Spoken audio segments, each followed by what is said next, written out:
কি কাৰ্যসূচী আজি ইয়াত ৰূপায়ণ কৰা হয় কি ক্ষেত্ৰত আচলতে বেছি অগ্ৰগতি হয় আমাৰ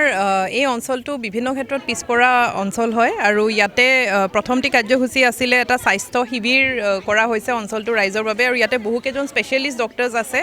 যে ডেণ্টেলে হওক ENT হওক মেডিচিন গাইনেকলজি আটাইখিনি স্পেচিয়েলিটি ৰখা হৈছে আৰু মই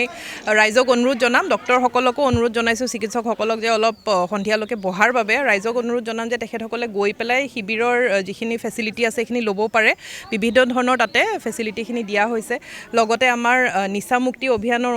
অধীনত ৰেলী আৰু আমাৰ বাইদেউসকলে অতি সুন্দৰকৈ আপোনালোকে দেখিছে যে বাটৰ নাট আৰু গীত পৰিৱেশন কৰিছে আৰু আমাৰ এই 2025 বৰ্ষটো অসম কেবিনেট আৰু মাননীয় মুখ্যমন্ত্ৰী মহোদয়ৰ আগভাগত ইয়েৰ অফ ৰিডিং হিচাপে ঘোষণা কৰা হৈছে আৰু সেই মৰ্মে নলবাৰী জিলাত আমি কেইবাখনো অঞ্চলত কেইবাটাও ইনষ্টিটিউশ্যনত কেইবাখনো স্কুলত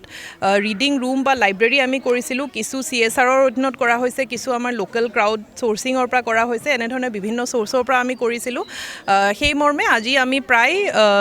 4খন ৰিডিং ৰুম আৰু লাইব্ৰেৰী মুকলি কৰি আছোঁ আৰু লগতে আমাৰ 15 ফাইনেন্সৰ অধীনত এই অঞ্চলৰ যিহেতু ৰাইজ যথেষ্ট সজাগ হয় আৰু শিক্ষা দীক্ষাৰ প্ৰতি এটা বিশেষ মই দেখোঁ যে এটা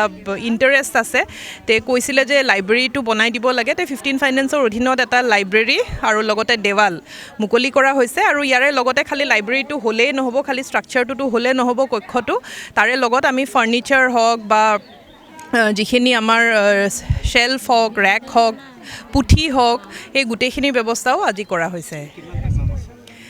আজি চাবলৈ গ'লেতো ডাঙৰকৈ চাবলৈ গ'লে 6-7টা কিন্তু এটা কাৰ্যসূচীৰ ভিতৰতে 2-3টা আছে তো সেই ধৰণে আজি দিনটোত বহুকেইটা কাম হৈ আছে চলি আছে আৰু ইতিমধ্যে বৰ্তমান সময়ত যি নিচাসক্ত আচলতে যুৱকসকল নিচাসক্ত হৈ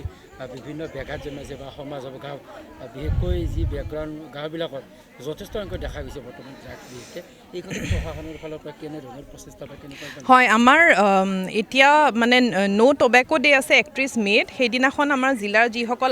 আশা কৰ্মী আছে আশা ছুপাৰভাইজাৰ্ছ আছে তেওঁলোকক এটা অৰিয়েণ্টেশ্যন ট্ৰেইনিং দিয়া হ'ব যে টবেকো কণ্ট্ৰলৰ ওপৰত আৰু যি কেনেধৰণৰ কেঞ্চাৰ এইবিলাক স্ক্ৰিনিঙৰ ওপৰত লগতে আপোনালোকে জানে যে বিভিন্ন স্কুল বিভিন্ন কাৰ্যালয় আমি ন' টবেকো জ'ন কৰিছোঁ আৰু টবেকৰ ক্ষেত্ৰত সজাগতাটো অতিশয় দৰকাৰ হয় তে সজাগতা আমি জিলাৰ প্ৰত্যেকখন আমি এনেধৰণে চেষ্টা কৰিছোঁ যে প্ৰত্যেকখন গাঁৱে হওক প্ৰত্যেকটো পিছপৰা অঞ্চল আৰু বিশেষকৈ যিখিনি হটস্পট থাকে য'ত দেখা যায় যে তাতে অলপ মানে নিচা বা টবেকো বা এনেধৰণৰ ড্ৰাগছৰ প্ৰকোপটো বেছি হয় তাতে বিশেষ ব্যৱস্থা লোৱা হৈছে লগতে প্ৰত্যেক মাহত আমি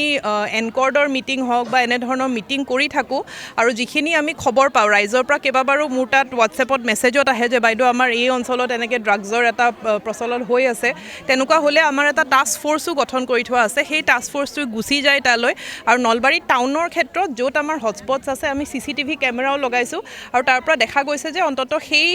ইলাকা যিবিলাক আগতে হটস্পট আছিলে এতিয়া তাতে ড্ৰাগটো কৰিব পৰা নাই আৰু আমাৰ নলবাৰী আৰক্ষীও যথেষ্ট ব্যৱস্থা লৈ আছে প্ৰত্যেক মাহতে তেওঁলোকে যথেষ্টখিনি ড্ৰাগ চিজ কৰি আছে যিহেতু ছাপ্লাইটো যেতিয়া ড্ৰাগৰ কাট অফ হ'ব সেইটোও এটা চ'ৰ্চ হয় এনেধৰণৰ বিভিন্ন ধৰণে বিভিন্ন ক্ষেত্ৰত আমি পদক্ষেপ লৈ আছোঁ